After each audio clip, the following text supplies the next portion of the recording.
Check tayo guys ng kinabit nating aircon.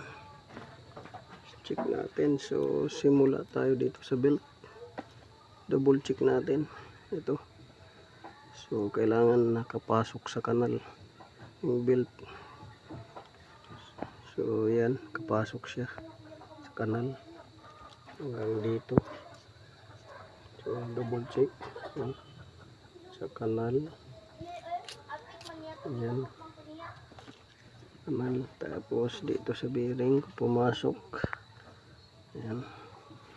Tapos dito uli sa kanal nito kung pumasok. Yan, pasok naman siya.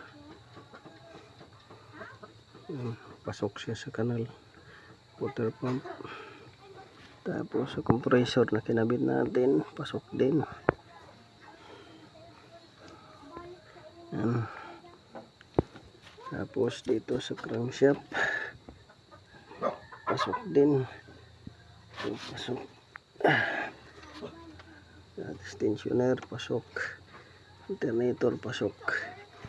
So, yan. Ito na nyanggi, ante.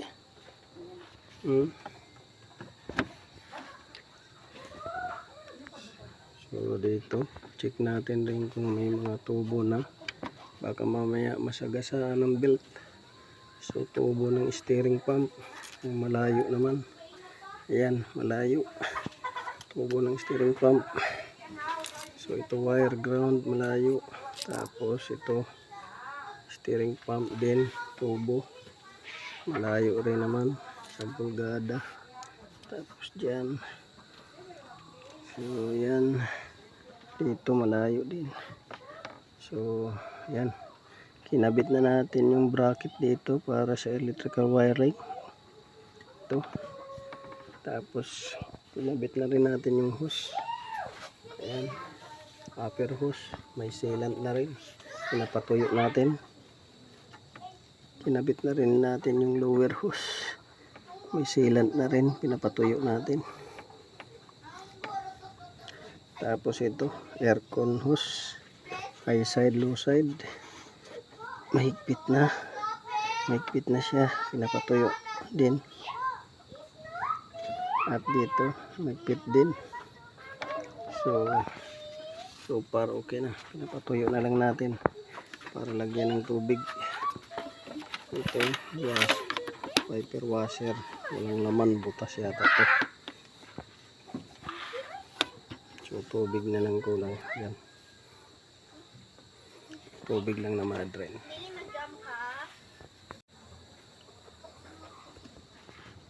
So ang issue nito guys, magnetic clutch coil sunog. Kaya ayaw gumana, ayaw mag-engage. So kadalasan pag nasunog yan, isa lang or 2-3 reason. Unang reason, nababasa to ng tubig. Laking nakadikit. Hindi ko mahiwalay. Pangalawa, pag undercharge, overcharge, hindi nag-engage o disengage yung magnetic clutch. Pangatlo, lifespan overuse. So yun, ang kadalasan problema. So may lagyan na natin ng tubig. Dito na yung tubig.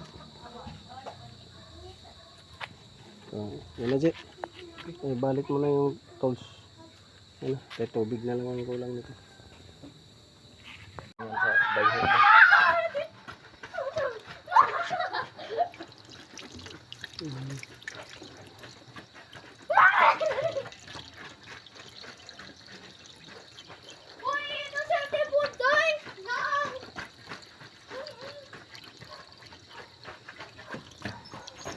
Ito.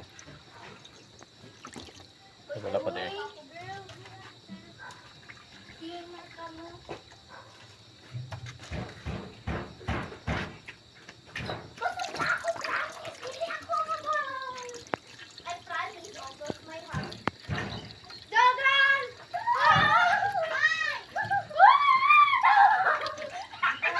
Grabe.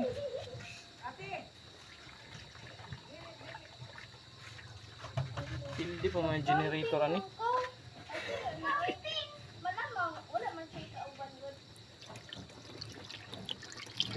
Check natin yung kanak.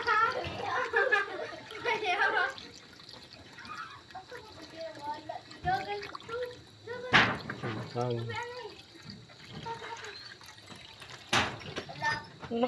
Sige po! Sige! Dito si Wakwak! Sino? Wakwak. Ano ba itong pertahan? Mababa itong...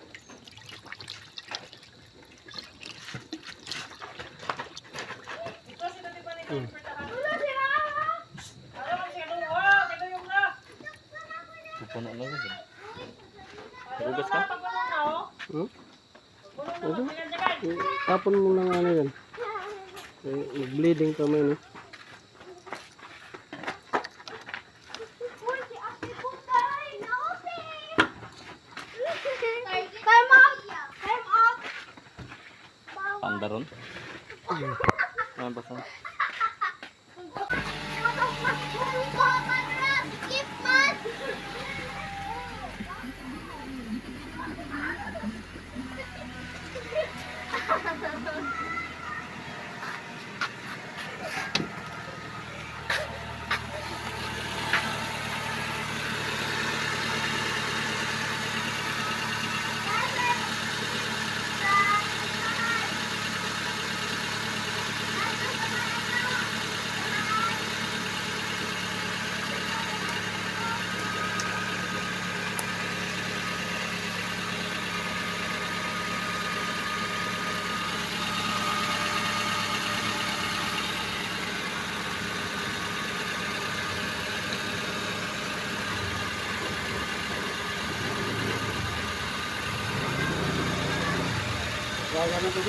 Hmm? Gamit na. Oo. Tagpandar na. Kalagdan sa wala, ya naman patay mo sa magbandingay sa wala. Bindi. Boy pa daw sa kalagdan, abang ni Clario. Stroke na. Ya anay di sa mga banding. Wala, nag-asawa na kami sa mga vulcanize. Lagi. Oh, isap. Lungi lang eh. Nag-asawa pero mga truck dili. Vulcanize mo motor tricycle. Ini banding ini nila. Ya oro tagkuha ng tapas sa una, bas makapagawa ka ni himo nila kay lisod lagi ang pisa ano ni kal sa kantila naglisod sila maghanap papati sa anti farm ya nila. Ya anak ini may sangon pa. Ano yung sangon guys kabo. Sangon daw sila. Baga man nun sa suyod. Pagkagawas na ano yung kuwan. Pagkagawas na yung... Hamen na ini ano sangon na ni. Hindi. Kuwan man ito, reversible man. Siya. Dara to di sa kamo na palit na sa una.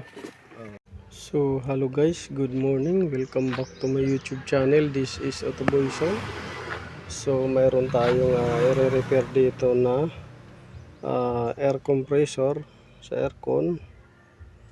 Ang issue nito guys ay ayaw mag-engage ng magnetic clutch. So, check natin kung anong nangyari dahil ayaw mag-engage. So, baka may open wire. Tapos kung sunog, i-rewind natin. Kung putol, tudugtungin natin. At kung wala tayong makitang tawag dyan, wala tayong makitang pyesa, papalitan natin ng bago. So, ngayon, visual check natin. So, dito yung bearing. Okay naman yung bearing nito. So far. Wala namang angay ito kasi pinalitan nga ito ng bearing nung dating repair. So dito, visual checking. So, kita natin na yung loob nito sa gilid ay sumasabit. So before yan, yung mga dating repair yan. So napalitan na natin yan. So ngayon, check natin dito, visual check. So medyo pudpud na yung ano niya. Dito, pudpud na. Wala na yung lining niya na nakaumbok. So pudpud na siya. Yan o. Pudpud na. So wala na siyang lining nung nakaumbok na lining. Yan, pudpud na. Dito naman sa clutch plate, ganun rin. So, wala na siyang nakaumbok. Yun. Yun, oh. Wala nang nakaumbok. Tapos dito, wala na rin. So, flat na siya. Dito, flat na rin. So, ngayon, dito naman tayo sa magnetic coil. So, tatanggalin natin ito para ma-check natin kung may putol ba. Bakit ayaw mag-engage nung magnetic clutch. So, yun yung ano natin. Goal dito. Tapos, itatry natin repairin. Kung mare-repair pa, kung hindi, papalitan na. So dito may issue kagad siya, flat na, wala na yung lining nya na nakambok. Tapos dito rin clutch plate, wala na rin. So dito guys, tinister natin, talagang wala siyang contact. So dahil wala siyang contact, may putol siya. So may putol to. May putol to guys sa kalagitnaan. Ayan. May putol. So yun yung alamin natin sana putol. Pero nasa loob siya, ang putol, nasa loob. Putol. So wala siyang contact. So ating re-repairin yan guys. Re-repairin natin. Para matipid sa customer.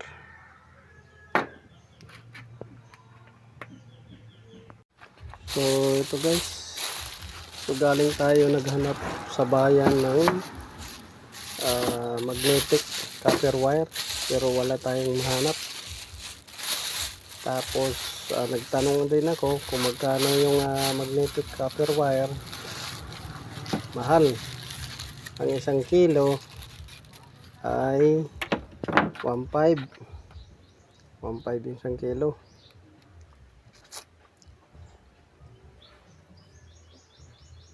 So yun yung ano natin,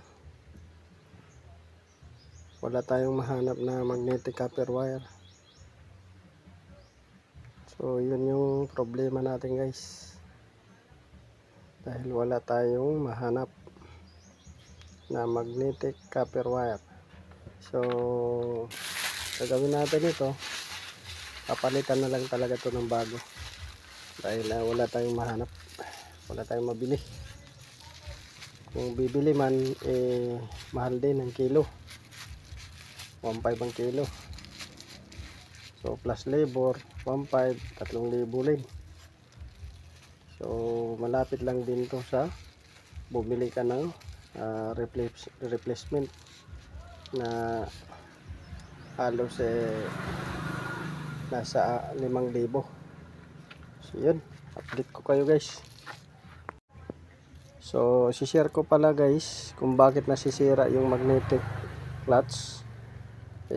Sa dahilan na minsan yung lifespan ng magnetic coil or magnetic clutch ay nag-end na. So yun, ang lifespan niya hanggang dyan lang. So ito, mayroon na tong mga 20 years daw. So bawing-bawi na yung customer nito. Tapos ngayon, pangalawa, ang dahilan kung bakit nasusunog to, yung hindi nagka-cut off, laging naka-engage. So yung hindi nagka-cut off, laging naka-engage, minsan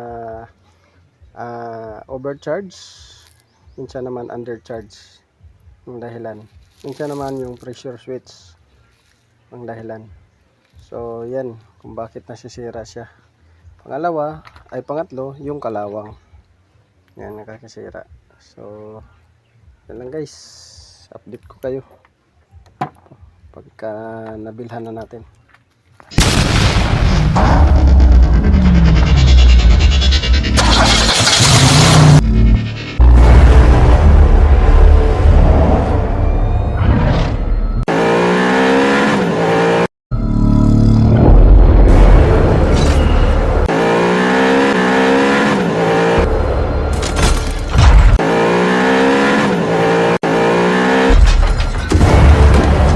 make